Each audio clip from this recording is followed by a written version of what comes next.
नमस्कार। आप सभी का गोल्डन जीके 21 में। तो फ्रेंड्स, फाइनली इंडियन इकोनॉमी का पिछले 25 साल का क्वेश्चन लेके आ चुका हूँ। देख लीजिएगा, इंडियन इकोनॉमी का डर आज से ख़त्म हो जाएगा, क्योंकि हम लोग सारी चीज़ें कंप्लीट करने वाले हैं ना। जो आपके एग्ज़ाम में जहाँ से क्वेश्चन पूछे जाते हैं, कौन से क्वेश्चन पूछे जाएंगे, बस देख लीजिएगा। कभी भी एक इंडियन इकोनॉमी नहीं पढ़े ना तो ऊपर भी सब कुछ समझ में आएगा।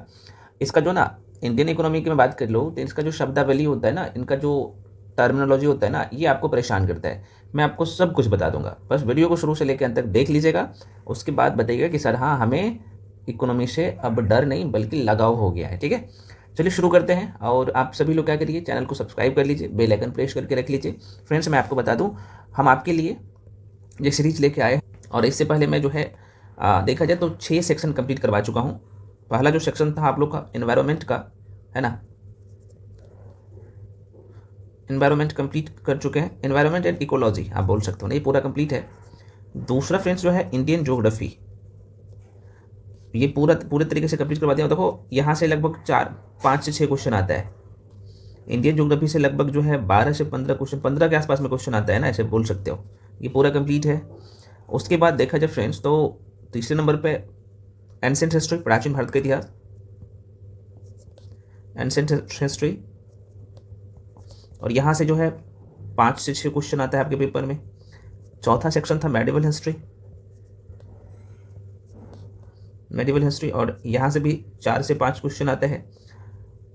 पांचवा सेक्शन था आप लोगों का जो कंप्लीट करवाया हूँ, वो था भाई मॉडर्न हिस्ट्री, आधुनिक भारत का इतिहास। और यहाँ से लगभग आप देखेंगे तो 8 से 10 क्वेश्चन आता है ना, सबसे ज़्यादा वेटेज इसी का रहता है। छठा सेक्शन है जो कंप्लीट करवा दिया हूँ पूरे तरीके से, सबका मास्टर वीडियो दे चुका हूँ, 1 शॉर्ट वीडियो। बायोलॉजी भी कंप्लीट करवा दिया हूँ। और यहाँ से आप सबको पता ही है भाई, बायोलॉजी से 10 से 12 क्वेश्चन आता है। करंट अफेयर्स तो जाहिर सी बात है मंथली वाइज में कंप्लीट करवा दिया हूँ। बिहार स्पेशल पूरा कंप्लीट है, तो इसे पूरा कर लीजिए, क्वेश्चन नहीं छूटेगा, मैं बार बार कह रहा हूँ। और जो मैं आपको शॉर्ट नोट्स देता हूँ उसका मल्टीपल टाइम जो है शॉर्ट नोट्स को रिवीजन कर लीजिए, बोनाफाइड बन जाइएगा। और जो मॉक टेस्ट आपको यूट्यूब पे मैं फ्री में करवा रहा हूँ उसको कर लीजिए, कहीं इधर उधर झांकने की जरूरत नहीं पड़ेगा। और एग्जाम आपका क्लियर ही नहीं बल्कि आप टॉपर रहोगे। ठीक है, तो चलिए शुरू करते हैं। भाई देखो, इंडियन इकोनॉमी की बात कर लो तो फ्रेंड्स, इसमें जो है हम लोग पढ़ने वाले हैं, पहला जो चैप्टर हम लोगों का रहने वाला है, यहाँ पे आप देख सकते हैं, एक मिनट। हाँ, चैप्टर का नाम है भाई अर्थव्यवस्था के सिद्धांत से जितने भी प्रश्न पूछे गए हैं उसको तो करेंगे ही करेंगे, उसके बेसिक बातें को भी समझेंगे, है ना। उसके बाद अगला जो चैप्टर रहने वाला है आप लोग का अर्थव्यवस्था के प्रकार और क्षेत्र, जहाँ से प्रश्न पूछे गए हैं सारे क्वेश्चंस को, और यहीं पे आपका कंसेप्ट भी क्लियर हो जाएगा। उसके बाद यहाँ पे राष्ट्रीय आय एवं मापन, भर भर के प्रश्न आता है यहाँ से, इसे पूरा करना है। और आपको मैं बता दूँ, इंडियन इकोनॉमी की बात कर लेना तो इकोनॉमी का जो है यहाँ पे लिख देता हूँ, ये 7वां सेक्शन है। और यहाँ से भी इंडियन इको की मैं बात कर लूँ तो भाई यहाँ से 10 क्वेश्चन अब आ रहा है, तो बिल्कुल नहीं इसे हल्के में लेना है। अगला सेक्शन है आर्थिक नियोजन, पंचवर्षीय योजना तथा नीति आयोग से संबंधित सारे क्वेश्चन तो करेंगे ही करेंगे, और आपका कंसेप्ट भी क्लियर हो जाएगा। उसके बाद फ्रेंड्स अगला चैप्टर रहने वाला है मुद्रा एवं बैंकिंग। उसके बाद यहाँ पे मुद्रास्फीति, है ना, इन्फ्लेशन और डिफ्लेशन से क्वेश्चन आता है, उसे पूरा करेंगे। उसके बाद यहाँ पे पूंजी बाजार एवं स्टॉक एक्सचेंज बहुत इंपॉर्टेंट है, उसको पूरा करेंगे। उसके बाद बजट एवं जो है लोक वित्त, राजकोषीय नीतियाँ और वित्त आयोग, भर भर के यहाँ से क्वेश्चन आता है, देखने वाले हैं। करारोपण को देखने वाले हैं। उसके बाद यहाँ पे जनसंख्या एवं नगरीकरण को देखेंगे। गरीबी एवं बेरोजगारी से संबंधित जितने भी क्वेश्चन हैं उसका बेसिक प्लस साथ में सारे क्वेश्चन। उसके बाद यहाँ पे भुगतान संतुलन एवं व्यापार समझौता।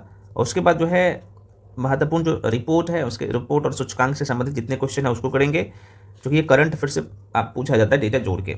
उसके बाद राष्ट्रीय संगठन, मंत्रालय के प्रमुख योजनाएं, है ना, मतलब कि राष्ट्रीय संगठन एवं मंत्रालय और अलग अलग जो स्कीम है वो। उसके बाद यहाँ पे अगला चैप्टर रहने वाला है औद्योगिक उपक्रम और विविध वाला सेक्शन, और कंप्लीट हो जाएगा आप लोगों का इंडियन इकोनॉमी। ठीक है, चलिए शुरू करते हैं, क्वेश्चन पे बढ़ते हैं। आप सभी लोग क्या करिए, टेलीग्राम जाके ज्वाइन कर लीजिए, वहाँ पे बहुत सारे PDF सब कुछ आपको फ्री में प्रोवाइड करवाया जाता है, मैं पहले भी बता चुका हूँ आप लोगों को। ठीक है, अब पहला क्वेश्चन आपके सामने फ्रेंड्स, है ना, चैप्टर का नाम मैं आपको बता दिया हूँ भाई, देख लो, चैप्टर का नाम है अर्थव्यवस्था के सिद्धांत। क्वेश्चन है वस्तु व सेवा के उत्पादन के लिए आवश्यक जो है तत्व है, ये क्या है भाई। तो पहले तो आप समझ लीजिए कि वस्तु क्या है भाई। तो आप सीधे तौर पे बोल सकते हो सर, वस्तु का मतलब है कि कोई भी भौतिक चीज जिसे आप छू सकते हैं, जिसे आप छू सकते हैं, जैसे कार हो गया, है ना, आपके पास पेन है, ये हो गया, फोन हो गया, आप जिस फोन से आप देख रहे हो मुझे वो, है ना, कपड़े, ये सब का सब क्या है भाई, वस्तु है। अब सेवा क्या है सर, तो सेवा क्या है जरा सा देख लीजिए। तो सेवा मतलब मैं आपको पढ़ा रहा हूँ तो हम आपकी सेवा कर रहे हैं, और आप तो चैनल को सब्सक्राइब करोगे नहीं, हमको पता है, वीडियो देख के वैसे ही भाग जाओगे, लाइक तो करोगे नहीं, कर दो भाई। तो सेवा जो है, सेवा जैसे डॉक्टर की सलाह, परिवहन, बाल काटना, ये भी एक सेवा ही है, ठीक है ना। अब प्रश्न पूछता है कि इनमें से कौन सेवा में नहीं आता है, तो बाल काटना भी एक सेवा है, मैं आपको पढ़ा रहा हूँ, ये सब सेवा है। तो वस्तु और सेवा देख लिए। तो कह रहा है कि वस्तु व सेवा के उत्पादन के लिए जो आवश्यक तत्व है, वो मेरे भाई आवश्यक जो एलिमेंट है वो पहले आप यहीं पे समझ लीजिए, मैं यहाँ पे बता देता हूँ, आज के बाद गलती नहीं होगा आपका। तो देखो भाई, एक मिनट रुक जाओ, मैं इसे मिटाता हूँ।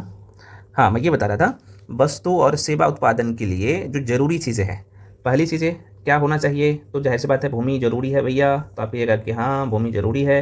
अब देखो मैं थोड़ा सा इंडिया का मैप बनाता हूँ। अगर आपको वस्तु और सेवा उत्पादन करना है इंडिया में रह के, तो क्या चाहिए आपको, तो पहली चीज़ें यहाँ पे आपको भूमि चाहिए पहली। दूसरी चीज़ें ज़रूरत क्या पड़ेगा भैया, तो भूमि पे काम करने वाला लोग भी होना चाहिए ना, तो श्रम की भी आवश्यकता है। तीसरी बातें क्या है भाई, तो आप कहेंगे सर पैसा भी चाहिए ना, हाँ पैसा भी चाहिए, पूंजी भी चाहिए। और फिर आप ये सब लगा लिए, तो चौथा काम क्या करना पड़ेगा, तो आपको व्यवसाय भी खोलना पड़ेगा, तो उद्यमिता, उद्यमिता, तो ये सभी का जरूरत पड़ेगा, ठीक है ना। तो देखो ऑप्शन में क्या है, भूमि भी ठीक है, श्रम और भौतिक पूंजी मैंने बोल दिया, ये भी ठीक है, जरूरत है। और ये है सामाजिक संस्थाएं, हमें इसके सेवा और वस्तु के लिए सामाजिक संस्थाएं की जरूरत नहीं पड़ता है, ठीक है ना। तो आंसर क्या हो जाएगा, सी हो जाएगा, पहला और दूसरा सही था। चलिए आगे बढ़ जाते हैं। अगला प्रश्न है कि कच्चा माल व हाथ में मुद्रा को कहा जाता है। बहुत अच्छा क्वेश्चन है। मैंने बोला आपको स्टार्टिंग में कि इंडियन इकोनॉमी का जो है ना, इसका शब्दावली जो होता है ना, इसका जो टर्मिनोलॉजी होता है, यही आपको परेशान करता है। तो कोई बात नहीं, हम आपको एक एक चीज़ बता देंगे। देखो भाई, ये जो है इसका जो आंसर हो जाएगा, क्योंकि कच्चा माल और हाथ में मुद्रा को हम लोग क्या कहते हैं, कार्यशील पूंजी, है ना। अब आपके क्वेश्चन आएगा कि सर अच्छा ये बता दीजिए कि कार्यशील पूंजी हम लोग कहते कैसे हैं। जैसे बात है, क्वेश्चन तो मन में आएगा। तो बिल्कुल, कच्चा माल जो उत्पादन में इस्तेमाल होता है उसे हम लोग कच्चा सामग्री या इनपुट भी कह सकते हो। हाथ में जो मुद्रा है वह जाहिर सी बात है पूंजी है, उसी को हम लोग क्या कहते हैं, कार्यशील पूंजी कहते हैं। अब आप रोज़मर्रा की ज़िंदगी में देखेंगे तो आप पैसे जो खर्च कर रहे हो, आपके पास जो पैसे हैं, तो ये सब क्या है, तो ये कार्यशील पूंजी ही है। जैसे सामान खरीदना, अगर आप बिजली बिल देते हो, आप जाते हो, अभी आप पढ़ाई कर रहे हो, है ना, तो आप फोटो कॉपी की दुकान पे जाओगे, फोटो कॉपी करवाओगे, तो उसका तो पैसा देना पड़ेगा उसे। तो ये सब किस में आ जाता है, कार्यशील पूंजी में आ जाता है। अब ये सर यहाँ पे स्थिर पूंजी क्या होता है, ये बता दीजिए। तो बिल्कुल, स्थिर पूंजी भी बहुत ही महत्वपूर्ण है। तो देखो भाई, स्थिर पूंजी जिसे हम लंबे समय तक इस्तेमाल करने के लिए लगाते हैं, उसे हम लोग स्थिर पूंजी कहते हैं। जैसे ज़मीन खरीदना, ज़मीन जब खरीदते हैं, ये स्थिर पूंजी में आता है ना। बहुत पूछता है यहाँ से प्रश्न। मान लो कि आप कोई बाइक खरीद लिए, कोई गाड़ी खरीद लिए, तो ये स्थिर पूंजी में आ जाता है। कोई आप बड़ी इमारत बना लिए, तो ये स्थिर पूंजी में आता है, क्योंकि ये बार बार नहीं बदलता है, ठीक है ना। और इसके मैं स्थिर पूंजी की बात करूँ तो ये बार बार खरीदने की जरूरत भी नहीं पड़ता है, तो आपने देख लिया। अगला है यहाँ पे मानव पूंजी। तो भाई मानव पूंजी जो है, एक टीचर की ज्ञान, अगर मैं अभी आपको पढ़ा रहा हूँ तो ये किस में आता है, ये मानव पूंजी में ही आता है ना। जैसे डॉक्टर की ज्ञान, डॉक्टर की जो है ज्ञान की मैं बात कर लूँ, ये भी किस में आता है, मानव पूंजी में आता है। एक टीचर की ज्ञान, है ना, शिक्षक की ज्ञान, आपकी जो नॉलेज है वो भी, आपका भी जो नॉलेज है, आपकी जो ज्ञान है वो भी, सब क्या आता है, मानव पूंजी में आता है। तो आप सीधे तौर पे इसका जवाब देने के अब मोड में आ गए कि भाई कच्चा माल और हाथ की मुद्रा जो रोजमर्रा के लाइफ में यूज करते हैं, ये कार्यशील पूंजी होता है, ठीक है। चलिए आगे बढ़ जाते हैं मेरे भाई। अगला प्रश्न है कि मानव पूंजी में निवेश करने का जरिया है। मानव पूंजी में निवेश करने का क्या जरिया है, देखो भाई, मानव पूंजी में निवेश करने का कई तरीके हैं, लेकिन आपको आपके पेपर में जो होता है ना, कुछ मुख्य तरीके आपको ध्यान रखना है। सबसे मुख्य जरिया जो होता है वो शिक्षा होता है, बहुत पूछता है, ध्यान रखिएगा। शिक्षा होता है, प्रशिक्षण होता है, ये क्या है, मुख्य जरिया है। दोबारा सुनिए, मानव पूंजी में जो है मानव पूंजी में निवेश करने के कई तरीके हैं। सबसे मुख्य जरिया शिक्षा और प्रशिक्षण है। इसके अलावा स्वास्थ्य पे आप खर्च कर रहे हो, ये भी उसी में आता है, क्योंकि इससे ज़्यादा अगर आप स्वास्थ्य पे पैसा खर्चा करोगे अपने शरीर को मैं बात करूँ तो रख रखाव के लिए या फिर स्वस्थ रखने के लिए, तो ज़रूरत है भाई, तो जाहिर सी बात है ये आपके लिए लाभदायक है। एक तरह से आपका शरीर उत्पादक रहता है ना, अगर आप फिट रहते हैं तो ये भी इसमें आता है। तो आंसर जो इसका हो जाएगा भाई, यहाँ पे आप देख पा रहे हो, सी इज़ द राइट आंसर, शिक्षा प्रशिक्षण दोनों। एक उद्योग में यंत्र जो है, अब कहिएगा सर एक उद्योग में जो यंत्र यहाँ पे जो लिखा है ये क्या आता है, क्या है? तो मैंने आपको बोला ना कि भाई कोई अगर ऐसे वस्तु खरीद रहे हो, कोई सामान खरीद रहे हो, तो जाहिर सी बात ये लंबे समय के लिए होगा, तो ये क्या हो जाएगा भाई, स्थिर पूंजी में आ जाता है। ठीक है, चलिए आगे बढ़ जाते हैं भाई। अगला प्रश्न है आपके सामने, आइए क्वेश्चन में पूछा है, देखो भाई, कह रहे कि डाइस सरल रेखीय पूर्ति वक्र का क्षैतिज अक्ष पर अंतः चाप धनात्मक हो तो पूर्ति का लोच का मान होगा भाई, तो ये 1 से कम होता है। अमूमन होता ये है, आपने ग्राफ अगर दिखा होगा, बहुत कायदे से हम लोग पढ़ चुके हैं चोरी वाले बैच में, तो देखो कीमत में थोड़ा सा भी बदलाव आ जाए तो चीज़ें की पूर्ति में ज़्यादा फर्क नहीं पड़ता, और अंतःचाप धनात्मक होने का मतलब है कि ग्राफ थोड़ा सा ऊपर की तरफ झुकता है, ठीक है ना, तो ये 1 से कम ही रहता है। ठीक है ना, तो बस बेसिक सा क्वेश्चन था, कुछ नहीं करना, इसलिए मैं कह रहा हूँ 1-2 बार बस रिवीजन कर लीजिए ना, काम हो जाएगा आपका। अगला क्वेश्चन है फ्रेंड्स, समग्र पूर्ति निर्भर करता है। तो पहले तो आपको यहाँ पे पता होना चाहिए कि आखिर जो है ये समग्र पूर्ति है क्या। तो भाई एकदम बच्चे जैसे समझो, मान लो कि ये कारखाना है ना, मान लो कि ये बहुत बड़ा कारखाना है, सपोज दैट ये कारखाना है, इसमें जाहिर सी बात है ये कारखाना में लोग काम कर रहे हैं। ठीक है, कुछ लोग हैं जो कि पूरे तरीके से स्किल लोग नहीं है ना, मतलब कि एक दिन में मान लो कि कारखाना में 3 लोग काम कर रहा है, तो ये व्यक्ति क्या कर रहा है कि एक दिन में सपोज दैट जो है कपड़ा ही सिलाई कर रहा है, तो 50 जो है कपड़ा को बना रहा है, ये भी क्या कर रहा है भाई, यहाँ पे 30 बना रहा है ना, और ये मान लो कि भाई 40 बना रहा है। अब क्या होगा, यहाँ पे ये व्यक्ति और कुशल हो जाएगा, है ना, अगर ज़्यादा कुशल हो जाएगा तो क्या करेगा भाई, 50 की जगह पे कितने कपड़ा बनाएगा, तो 100 बनाएगा, है ना, ये डबल कर देगा 60 बनाएगा, और ये क्या करेगा भाई 40 गुना 80 बना लेगा। तो देखो इसकी कार्य क्षमता बढ़ रहा है, इनकी एफिशिएंसी बढ़ रहा है, क्योंकि ये कुशल हो रहा है। तो सीधे तौर पे बोल सकते हो कि अगर कारखाने में नई तकनीक आ जाए या मजदूर ज़्यादा कुशल हो जाए तो वे ज़्यादा कार्य या फिर कपड़े बनाएंगे, मैं कपड़े का एग्जांपल लिया तो भाई कपड़े बनाएंगे। इससे क्या होगा कि समग्र पूर्ति बढ़ जाता है ना, अर्थव्यवस्था में उत्पादन क्षमता बढ़ेगा ना, अर्थव्यवस्था में क्या होगा, उत्पादन क्षमता बढ़ेगा, तो उसी को हम लोग कहते हैं समग्र पूर्ति।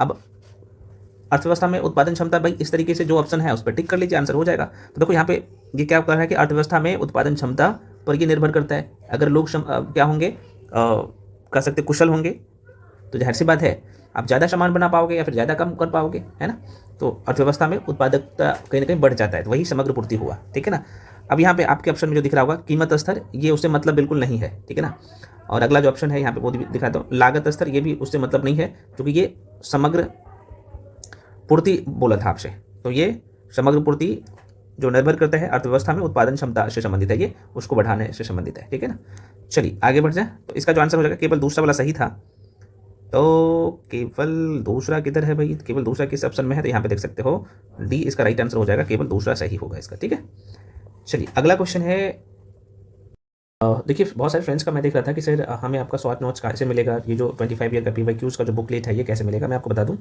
ये जो सीरीज हम आपके बीच में लेके आए हैं क्विक रिवीजन सीरीज का, इसमें 200 टॉपिक PYQs तो मैं करवाता ही हूँ टॉपिक वाइज, साथ में आपको सारे सब्जेक्ट का शॉर्ट नोट्स मिलता है, प्रिंटेबल, आप प्रिंट आउट करवा सकते हो। ठीक है, तो लोगों का रहता है कि सर हम जुड़े कैसे, तो भाई देखो ये नंबर है, यहाँ पे मैं मेंशन कर देता हूँ, आपको यहाँ पे दिख रहा होगा, जस्ट वेट, ये नंबर है फ्रेंड्स, लिख देता हूँ 7319924130।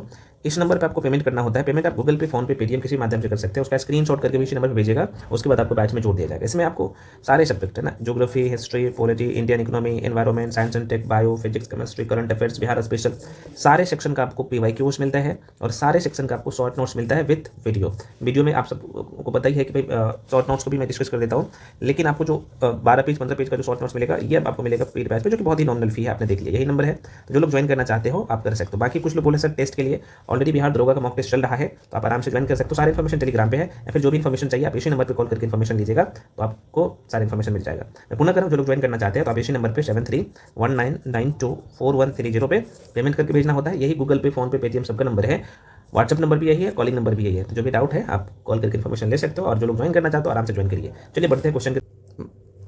आपके सामने कर रहे हैं। तो पहले मैं आपको ये समझा देता हूँ। चलो आंसर ही पहले आप लोग बताइए कि अतिरिक्त मूल्य का सिद्धांत किसने दिया था। तो एक व्यक्ति का नाम आपने जरूर सुना होगा, कार्ल मार्क्स ने दिया था। पहली बात है, ये आखिर है क्या अतिरिक्त मूल्य सिद्धांत, ये जानना जरूरी है। इकोनॉमी का यही जो इसका जो शब्दावली है ना, इसका जो टर्मिनोलॉजी है, यही आपको परेशान करते मैं पहले बता चुका हूँ। तो मान लो कि भाई ये एक मजदूर है, ठीक है, समझिए। ये मजदूर एक दिन में क्या करता है, सपोज दैट जो है ये 20 खिलौना बनाता है, अब क्या करेगा, इसका जो मालिक होगा, इस मजदूर का मालिक होगा, है ना, मान लो कि ये मालिक है मुच्छू। मालिक क्या करेगा, ये तो जाहिर सी बात है बेचारा 20 खिलौना बनाया, तो इनको जो पैसा मिलना चाहिए 20 खिलौना का, लेकिन 20 खिलौना का पैसा नहीं मिला, 10 खिलौना का ही पैसा मिला। 10 खिलौना का ही पैसा मिला। 10 खिलौना कौन रख लिया, 10 खिलौना का पैसा इसका मालिक रख लिया, है ना, इसके पॉकेट में चला गया। तो यही होता है अतिरिक्त मूल्य। तो अतिरिक्त पैसा कौन रख लिया, इसका मालिक रख लिया, एक्स्ट्रा पैसा 10 खिलौना का। तो अतिरिक्त मूल्य यही हुआ। बस इतना ही समझिए। इकोनॉमी आपके लिए आसान लगेगा, मैं बोल रहा हूँ ना, सबसे आसान सब्जेक्ट है। हाँ, पकड़ और समझाने वाला होना चाहिए। तो कई बार आपके ऑप्शन में पता है क्या रहेगा, अतिरिक्त काल मूल्य का अर्थ क्या है। तो भाई आपके ऑप्शन में रहेगा कि श्रमिक को कोई उचित मूल्य नहीं चुकाया जाता। तो ये भी ऑप्शन रहेगा। तो यही चीज़ तो आपने अभी देख लिया कि भाई एक मजदूर था, क्या किया, वो 20 खिलौना बनाया, 20 खिलौना का इसे पैसा नहीं मिला, बल्कि 10 खिलौना का ही पैसा मिला। 10 खिलौना कौन रख लिया, तो इसका मालिक रख लिया, है ना। अब एक प्रश्न और पूछता है कि भाई अतिरिक्त मूल्य का सिद्धांत जो कार्ल मार्क्स ने दिया था, ये इनकी पुस्तक था, इनका नाम था दास कैपिटल, दास, है ना, कैपिटल में दिया था। कब दिया था भाई, 1867 में इनका ये दिया था। और ध्यान रखिए, प्रश्न पूछा जाता है, ठीक है। चलो अगला प्रश्न है भाई, देखो भाई, हालांकि ये 10th क्लास की आप देखेंगे तो आपको दिखेगा, तो मैं आपको थोड़ा सा बता ही देता हूँ। ये जो आप देख रहे हो एकाधिकार पूर्ति वक्र का पहले डायग्राम आपको बनाना आना चाहिए। देखो भाई, मान लो कि ये जो है y अक्ष है ना, और ये है x अक्ष, आप सबको पता है। यहाँ पे मैं क्या करता हूँ, यहाँ पे कीमत लिखता हूँ, कीमत है ये, ठीक है ना, और नीचे में मैं लिख देता हूँ पूर्ति, ठीक है ना। तो यहाँ पे क्या कर लो, एक डायग्राम बना लो आप, और यहाँ पे लिख देता हूँ 1 2 3 4 5 6, है ना, इस तरीके से लिख लो। तो 1 2 3 4 5 6 लिखता हूँ, इधर भी 1 2 3 4 5 6 लिखता हूँ। अब देखो, आप अगर डायग्राम पे दिखाते हो तो अधिक कीमत पर क्या दिखाते हो, अधिक पूर्ति दिखाते हो ऐसे, और यहीं पे हम लोग क्या करते हैं, निम्न पूर्ति पर जो है निम्न कीमत को दिखाते हो, है ना, यहाँ पे इस तरीके से। या मान लो कि 3 कीमत है, तो 3 जो है आपको पूर्ति भी दिखाना है, इस तरीके से ग्राफ में दिखाना है। ये तो चलो ठीक है, बोर्ड एग्जाम का है, चूंकि 10th क्लास की एनसीईआरटी में आपको मिलेगा, हर जगह नहीं मिलेगा। लेकिन आपसे पूछा है कि एकाधिकार पूर्ति वक्र।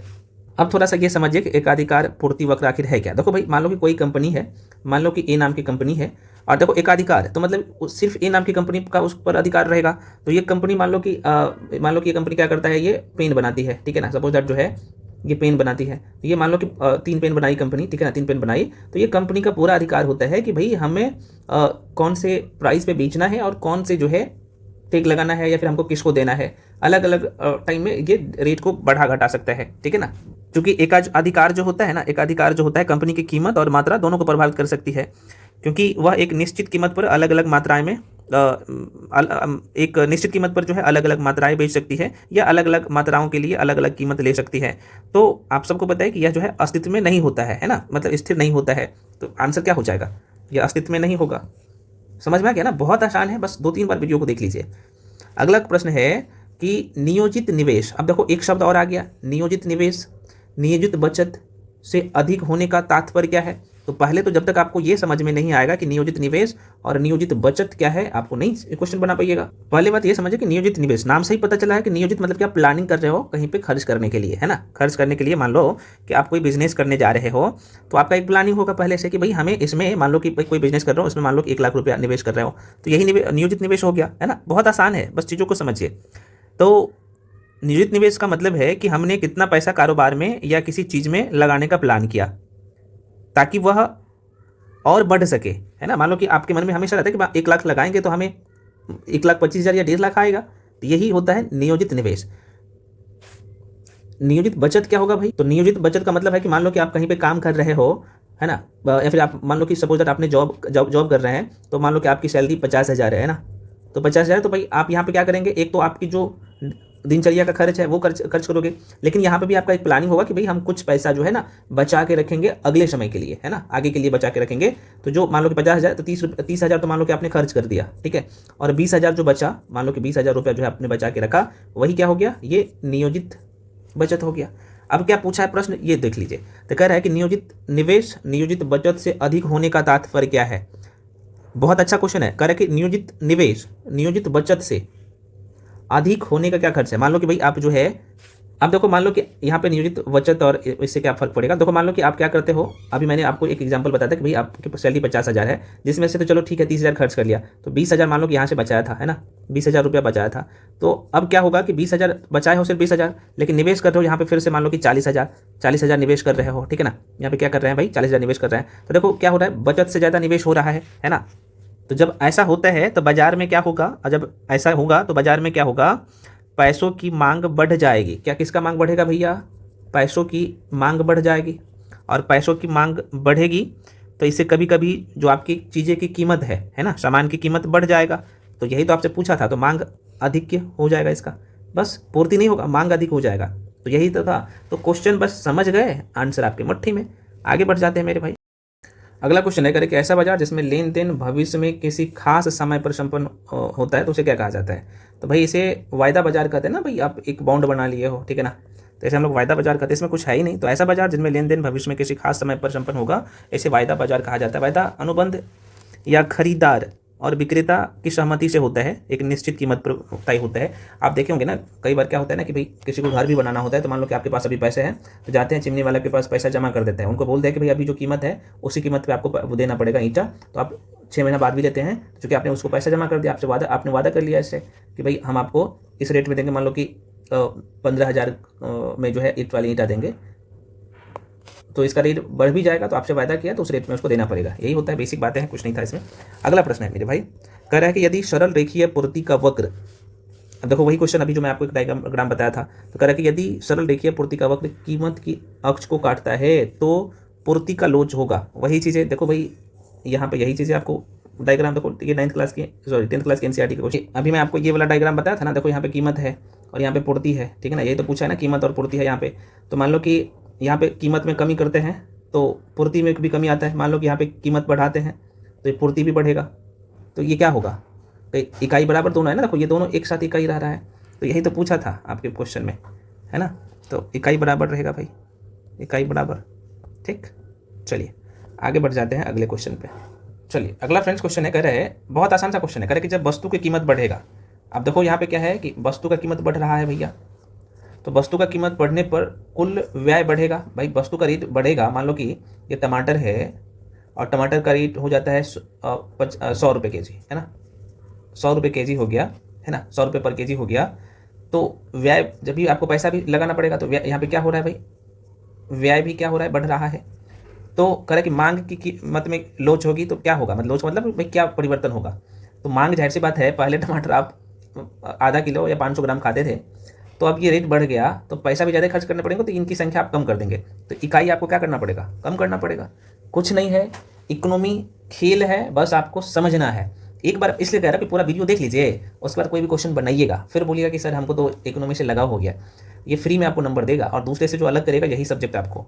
इसलिए मैं कह रहा हूँ कि बस चीज़ों को, अब किताबी लैंग्वेज में जाइएगा तो आपको समझ में नहीं आएगा। अब देखो भाई यहाँ पे क्वेश्चन बहुत अच्छा है, कह रहे हैं कि इसका नाम है जॉन जो है रॉबिन्सन के अनुसार निम्न में कौन केंद्रीय आर्थिक, क्या बोल रहा है, केंद्रीय आर्थिक समस्याओं के लिए उत्तरदायी नहीं है। तो देखो भाई केंद्रीय आर्थिक समस्या के लिए उत्तरदायी जो नहीं है वो है दुर्लभ साधन, है ना। दुर्लभ साधन जो है ये नहीं है इसके लिए उत्तरदायी। बाकी जो आप देखेंगे तो असीमित आवश्यकताएं, साधनों के वैकल्पिक उपयोग और साधनों के मध्य पूर्ण जो है पूरकता। अब ये दुर्लभ साधन क्या होता है ये आपको समझना चाहिए। देखो भाई थोड़ा सा ये हम लोग समझ लेते हैं दुर्लभ साधन को, मैं बता देता हूँ। देखो दुर्लभ साधन वे साधन होते हैं जिनकी मांग उनकी आपूर्ति से अधिक होता है। मान लो कि जाहिर सी बात है, अभी आप देखेंगे तो कोयला की आपूर्ति कम हो रहा है ना, कोयला की आपूर्ति कम हो रहा है, लेकिन इनकी मांग धीरे धीरे बढ़ रहा है, ठीक है। तो यही है दुर्लभ साधन। क्योंकि ये जो दुर्लभ साधन क्या है, कोयला हो गया। जैसे पेट्रोल की मैं बात कर लूँ तो ये भी दुर्लभ साधन में आता है। जैसे स्वच्छ जल हो गया, ये भी पूछता है, सारे क्वेश्चन पूछते हैं।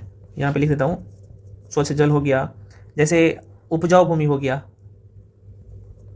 उपजाऊ भूमि, ये सब जो है दुर्लभ साधन के अंतर्गत आता है, ठीक है ना। ये क्वेश्चन पूछता है। तो ये जो रॉबिन्सन है भाई, इनका नाम था रॉबिन्सन, आप माइंड में रखिएगा। तो 1930 के दशक में इन्होंने अपने पुस्तक में इसके बारे में सारी चीज़ें बताया था। तो बस इतना ध्यान रखिएगा, प्रश्न पूछता है, जो काम का चीज़ है मैं वो बता दे रहा हूँ। अगला क्वेश्चन है, बाजार मांग वक्र होता है। देखो ये क्वेश्चन कितने बार पूछा है, हालांकि ये कांस्टेबल के पेपर में पूछा है, तो आप ये नहीं बोल सकते कि आपके पेपर में नहीं आएगा। भैया बिल्कुल आएगा, इसलिए माइंड में रख लीजिएगा, तैयार कर लीजिए ना, क्या दिक्कत। देखो भाई, बाजार मांग वक्र जो होता है, सीधे तौर पे बोल सकते हो कि बाजार मांग वक्र वस्तु के सभी उपभोक्ता की व्यक्तिगत मांगों का योग होता है। यह जो है, यह दर्शाता है कि किसी निश्चित कीमत पर उपभोक्ता कुल कितनी मात्रा खरीदने के लिए तैयार है। अब आंसर आप दे दीजिएगा, आप कहेगा व्यक्तिगत उपभोक्ता की मांग वक्र के क्षैतिज योग होता है, बिल्कुल यही आंसर हो जाएगा। और डायग्राम आपने देखा था ना, बस। चलिए चलो भाई अगले क्वेश्चन पे बढ़ते हैं। अगला प्रश्न है, जब औसत उत्पादन अधिकतम है तब एक कारक का सीमांत उत्पाद क्या होगा। और ये कारक क्या है, जाहिर सी बात है आपके मन में क्वेश्चन आएगा, ये सीमांत उत्पाद क्या है, ये भी हमें पता है कि आपके मन में क्वेश्चन आएगा। देखो भाई, कारक जो होता है, मान लो कि एक खिलौना बना रहे हो आप, ठीक है। खिलौना बनाने में हमें क्या क्या यूज करना पड़ता है, तो जाहिर सी बात है कारीगर की जरूरत पड़ेगा, कुछ सामान भी आपको लाने पड़ेंगे, है ना। तो ये सब क्या होता है, कारक है इसका, है ना, चूंकि जो चीज़ की जरूरत पड़ेगा वही कारक है सामान बनाने के लिए। अब देखो भाई, आप ऐसे समझो, ये सीमांत उत्पाद क्या होता है इसको समझो। मान लो कि आप दो दोस्त मिलके क्या कर रहे हैं, सपोज दैट कोई काम कर रहे हो, तो दो दोस्त मिलके जो है, मान लो कि ये 10 काम कर दे रहे हो, ठीक है ना। एक दिन में मान लो कि 10 काम कर दे रहे हो, आपका एक दोस्त और आ गया तो तीसरा लोग आ गया। तो अब क्या होगा कि जाहिर सी बात है, पहले दो दोस्त मिलके 10 काम कर रहे थे, अब तीसरा व्यक्ति आया तो 10 के बदले में 15 काम कर रहे हो। तो ये जो अतिरिक्त व्यक्ति है, तो ये 5 काम एक्स्ट्रा कर दे रहा है, तो ये जो एक्स्ट्रा काम हुआ यही सीमांत उत्पाद हो जाता है, ठीक है। अब आपसे पूछा क्या है भाई, तो पूछा है, अब चूंकि क्वेश्चन समझ लिया तो आप जवाब ही दे दीजिएगा। तो कह रहे कि जब औसत उत्पाद जो है अधिकतम है, तब एक कारक का सीमांत उत्पाद क्या होगा। तो बढ़ जाएगा ना भाई, देखो ना, देखो क्या बोल रहा है, जब औसत उत्पाद अधिकतम है तब एक कारक का सीमांत उत्पादक, चूंकि अधिकतम हो रहा है, लोग ज़्यादा आ रहे हैं इसमें, तो ये बढ़ जाएगा, है ना। तो सीमांत उत्पाद क्या होता है, ये बढ़ता है। समझ में आ गया, समझने वाली चीज़ है, रटने वाली चीज़ इकोनॉमी है ही नहीं। अगला क्वेश्चन है फ्रेंड्स, कह रहा है कि मशीन टूल एक उदाहरण है डाइस वस्तु का। अब बहुत अच्छा क्वेश्चन है, तो किसका उदाहरण है भैया, तो आप ये सर पूंजीगत वस्तु का उदाहरण है। पूंजीगत वस्तु क्या होता है, तो देखो भाई, पूंजीगत वस्तु वे वस्तुएं होती है ना जिसे हम लोग सीधे इस्तेमाल नहीं करते हैं। जैसे एग्जांपल के तौर पे मैं बताऊं तो इसमें क्या आ जाएगा, जैसे मशीन हो गया भाई, ये आ जाता है। जैसे अलग अलग उपकरण है, उपकरण में हथौड़ी इसी में आ जाएगा, ठीक है ना। तो ये हो गया, अलग अलग चीज़ें इसमें आ जाता है, तो ये पूंजीगत जो है क्या है, वस्तु है। तो क्या बोला, मशीन का टूल, ये उपकरण में आ गया, तो ये क्या है, पूंजीगत वस्तु है। कुछ है कुछ नहीं है, बस समझना है। और देखो ये दरोगा के पेपर में 2016 में पूछा गया प्रश्न है, ठीक है। चलो अगला प्रश्न है फ्रेंड्स, क्वेश्चन करें कि अल्पाधिकार में होते हैं। अब ये अल्पाधिकार क्या होता है भाई, अल्पाधिकार, देखो भाई अल्पाधिकार क्या होते हैं, आप सीधे तौर पे ऐसे समझो। अल्पाधिकार एक ऐसी बाजार संरचना होती है जहां कुछ चुनिंदा कंपनियां ही बाजार पर हावी होता है ना।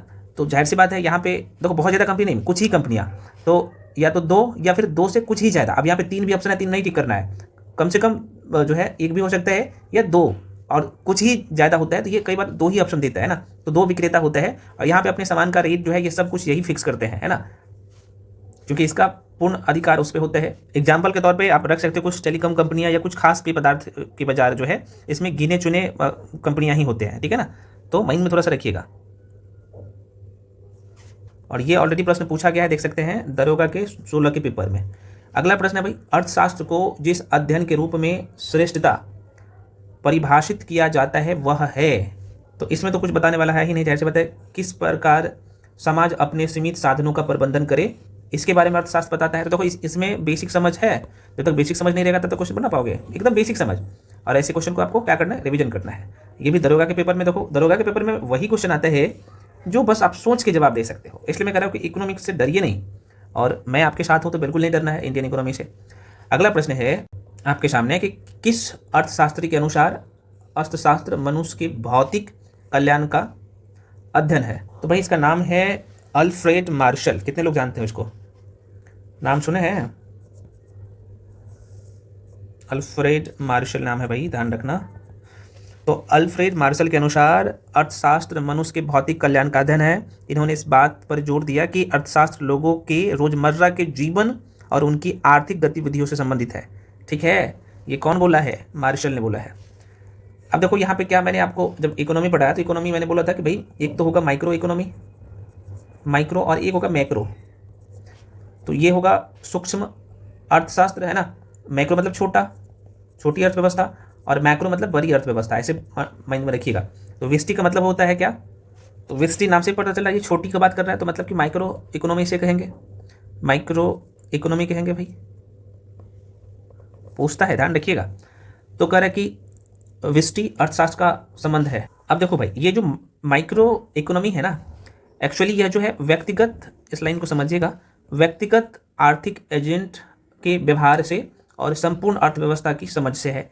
अब कहिएगा सर ये तो हमें पल्ले नहीं पड़े, समझ में नहीं आया। भाई ऐसे समझो, माइक्रो इकोनॉमी की बात कर लो तो ऐसे बोल सकते हो कि कोई परिवार कैसे तय करता है कि वह क्या खरीदे, कोई फर्म किस मात्रा में उत्पादन करे, इसमें बाजार की कीमत और संसाधनों को या फिर संसाधनों का आवंटन भी शामिल होता है। समझ में आ गया ना? अब तो ये खुद तय करता है। और देखो मैंने एक शब्द क्या बोला कि इसमें बाजार की कीमतें और संसाधन आवंटन भी शामिल है। तो संपूर्ण अर्थव्यवस्था की समझ होगा तभी आप ये तय कर पाओगे। तो ये दोनों हो जाएगा, तो आंसर क्या कर दीजिएगा? ठीक, सी। चलिए आगे बढ़ जाते हैं भाई। अगला क्वेश्चन है, उत्पादन संभावना वक्र का ढाल कहलाता है। उत्पादन संभावना वक्र। अब देखो ये भी एनसीईआरटी का क्वेश्चन है, शायद 11th में या 10th में दिखेगा, मेरे माइंड में भी नहीं आ रहा है। हालांकि इसका जो आंसर हो जाएगा मेरे भाई ए हो जाएगा, एमआरटी। देखो भाई एमआरटी का फुल फॉर्म कई बार पूछ देगा, तो पहले ये ध्यान रखना, मार्जिनल रेट ऑफ ट्रांसफॉर्मेशन होता है। एम से मतलब होगा मार्जिनल, है ना।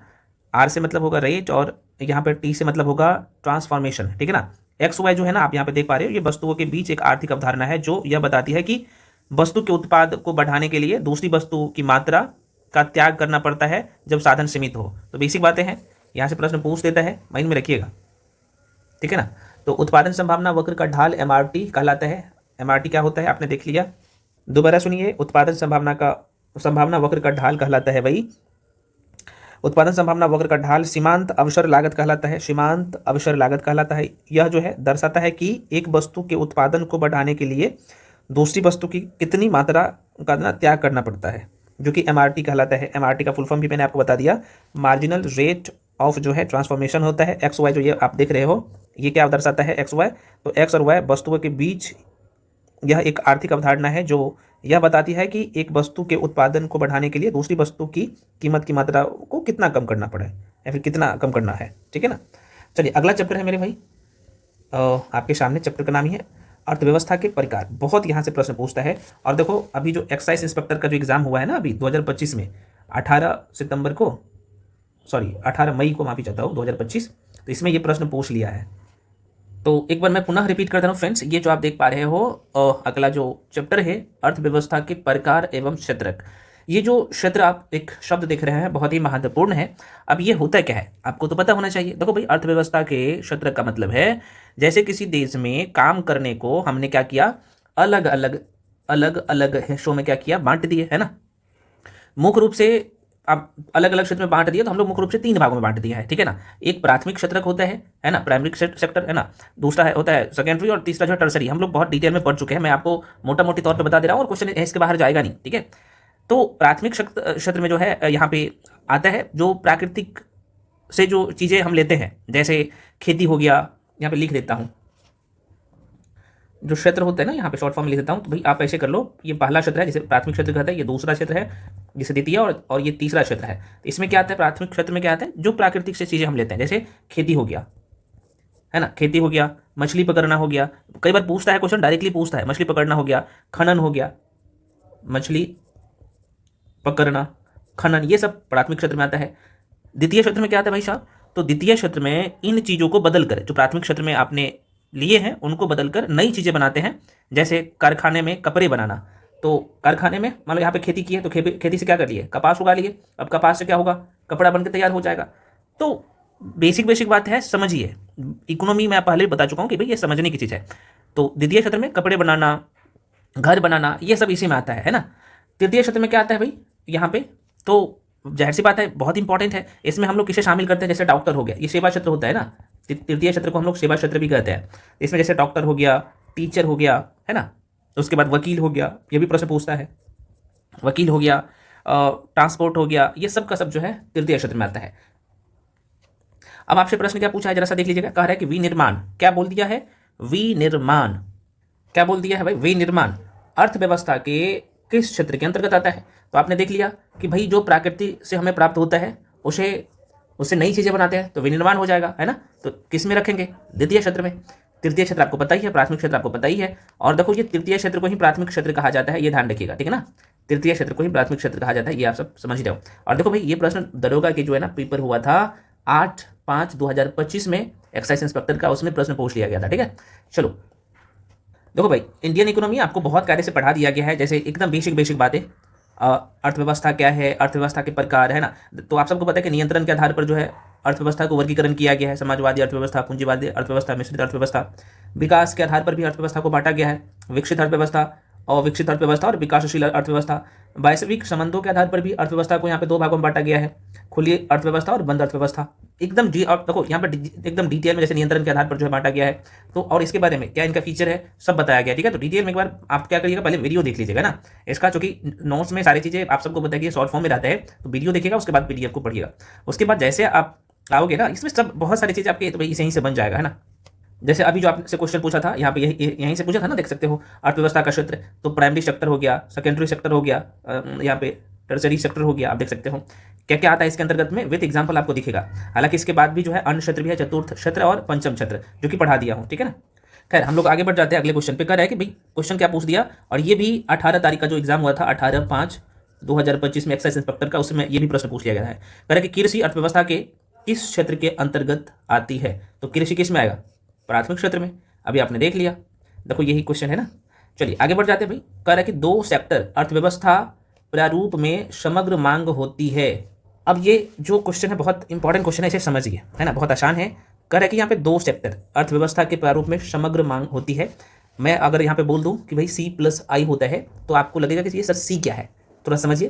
तो किसी अर्थव्यवस्था में उत्पादित सभी तैयार वस्तु और सेवाओं की मांग की कुल मात्रा या फिर कुल मात्रा को समग्र मांग कहा जाता है। इसे हम लोग क्या करते हैं, तो C+I से, किससे, तो C+I से डिनोट करते हैं, निरूपित करते हैं। नहीं समझ में आया तो भाई देखो C का मतलब क्या होगा, मान लो कि आपके जरूरत के लिए खर्च भी है ना। तो आप ऐसे बोल सकते हो कि भाई आपके जरूरत के लिए जो खर्च होगा इसे हम लोग कहेंगे C। उपभोग, ऐसे इसे कहा जाता है उपभोक्ता वस्तु का समग्र मांग इसे बोलते हैं। तो आपकी जरूरत के लिए खर्च है ये, जैसे जरूरत के खर्च में क्या होगा, जैसे आपको कपड़े खरीदने हैं, आप अपने खाना पे खर्च करेंगे, तो ये जरूरत की चीज़ें हैं ना, आपको करना पड़ेगा। अब आई का मतलब क्या होता है भाई, निवेश होता है, निवेश वस्तुओं के समग्र मांग।